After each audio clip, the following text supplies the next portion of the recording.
As you said, I think even I'm seeing in the news that the government has announced that the priesthood in the newly built, being built Ayodhya Ram Mandir will be given to Dalit priests. So there is this aspect of training someone to become a priest. I mean, there is obviously the hereditary aspect where certain families have been preserving certain agamas, agama and ritual practices in their families.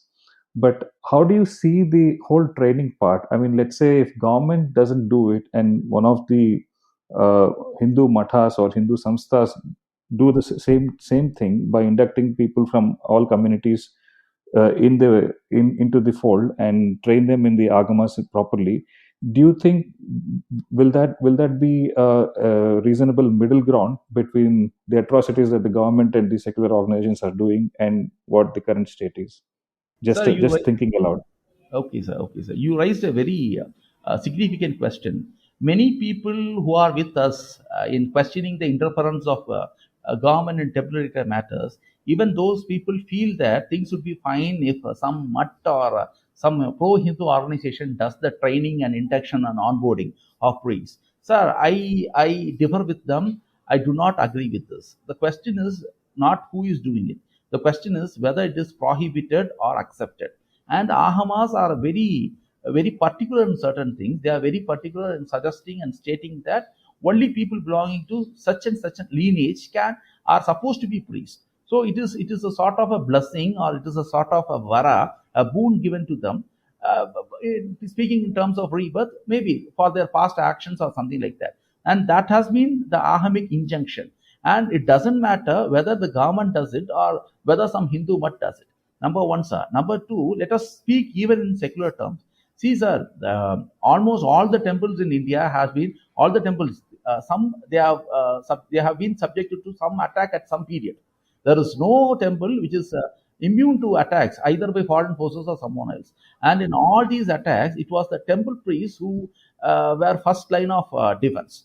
So temple priests regularly, whenever a Hindu temple is attacked by someone from some other aggressive, what to say, philosophy or something like that, the first thing that they would do is they will catch hold of the temple priest and they will torture the temple priest to get information about the gold and idols of the temple.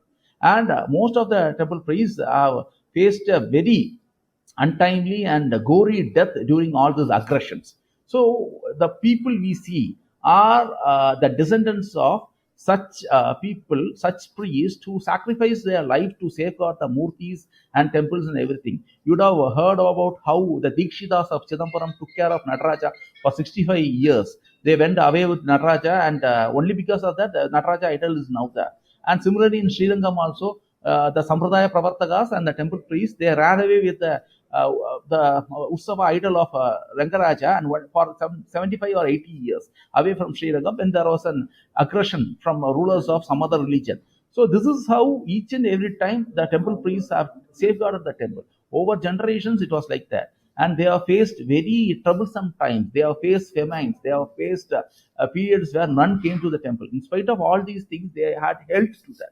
You just consider the temple priesthood as like any other property holding or something like that. So they have what to say, they have secured it, they have kept it, they have managed it, they have maintained it. And even in secular terms, it will not be right to say that anyone can enter that profession in this particular period. So I don't agree, or I don't feel that instead of government, if some mutts does induction, all those things, then this is justifiable.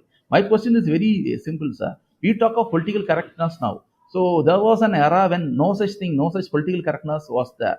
Maybe there might have been some archaka or some person in Ayodhya who would have ran away with the idol of Sri Rama during the time of aggression, and there would have been some other people who would have been impaled alive for not disclosing the information about the idol and all those things. What justice are we going to do to the descendants of such people?